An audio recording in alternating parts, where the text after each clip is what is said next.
김남국 코인 의혹이 또다시 드러낸 극단적 이중잣대. 전지윤 편집위원.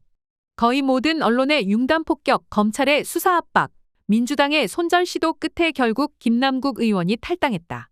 그러자 조선일보는 우리가 첫 보도를 한 지 9일 만이라고 하면서 기쁨과 자랑스러움을 감추지 못하고 있다. 거봐라. 우리가 민주노총은 간첩 소굴이라고 하면 국정원이 움직이고 우리가 건폭이라고 하면 정부가 건설노조를 공격하면서 노동자가 죽는 일까지 벌어진다면서 아주 만족스러워하는 조선일보의 웃음소리가 들리는 것 같다.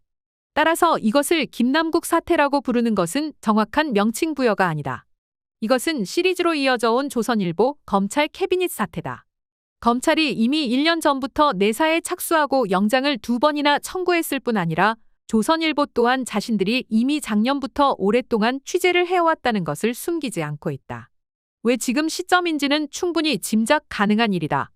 이렇게 한국 사회에서는 같은 코인 투자여도 김남국 의원과 국민의힘 이준석 전 대표의 투자가 같은 돈봉투라도 민주당 정치인들과 국민의힘 김현아, 하영재, 박순자 등 전현직 의원들 사건이 똑같이 녹취록이 나왔어도 민주당 이정근 전 사무부 총장과 국민의힘 태영호 의원에 대한 언론과 검찰의 접근 방식이 완전히 다르며 이것을 모두가 자연스럽고 당연하게 받아들이는 상황이 됐다.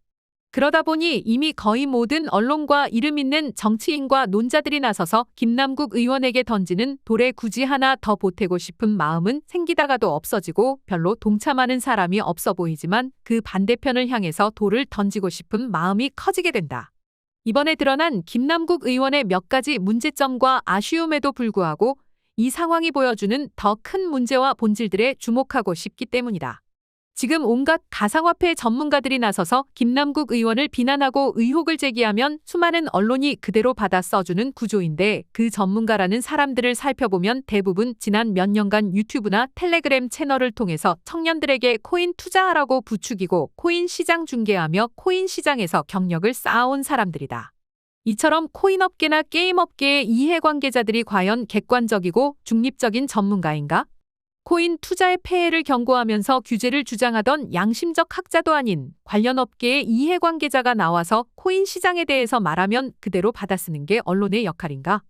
이 전문가들은 왜 모두 똑같이 하루에도 몇 번씩 올랐다 내리는 코인이 10분의 1 토막이 됐을 때가 아니라 10배가 올랐을 때의 가격을 기준으로만 말하는 것일까? 지난 대선 때 윤석열 NFT를 발행하고 국민의힘 인사들이 창립기념식에 참가해 홍보를 해주던 운영사는 지금 사기 혐의로 고소당한 상황인데 왜 여기에 대한 취재와 보도는 이렇게 찾기 어려운 것인가? 적어도 족벌 언론과 달리 개혁 언론들에서는 다른 목소리가 나와야 하지 않는가?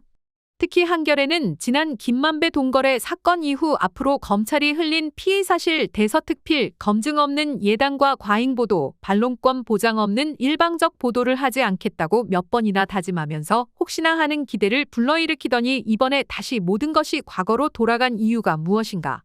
모든 언론이 달려가는 산은 빠지기 어려우니 예외인 것인가? 그러면 그런 다짐은 무슨 의미가 있는가? 물론 무엇보다 가장 기막힌 것은 역시 조선일보다.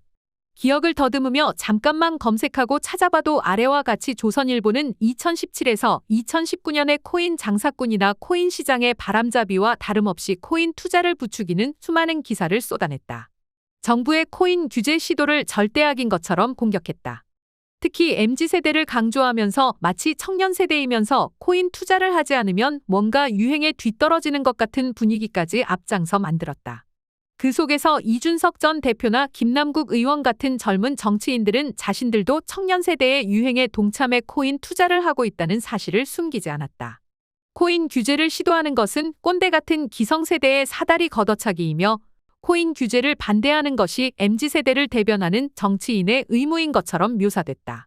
언론과 정치 세력들이 부추기는 이런 분위기에 휩쓸려 수많은 청년이 코인판에 뛰어들었다. 결국 몇 년 후에 거품이 꺼지면서 수많은 이들이 돈도 잃고 희망도 잃었다. 심지어 목숨을 끊은 이도 여럿이었다. 돈이 돈을 낳는 자유시장에서 코인 시장도 결국 돈이 많은 이들에게는 유리했고 돈이 없는 이들은 얻기보다 빼앗길 수밖에 없었다. 이런 상황에 책임감을 느끼고 사과해도 모자란 조선일보가 이번에 변동성과 투기성이 심해 거래 자체가 시장에 해악을 끼친다고 쓰고 있는 것을 보자니 어안이 벙벙한 것을 넘어서 우주로 탈출하겠다.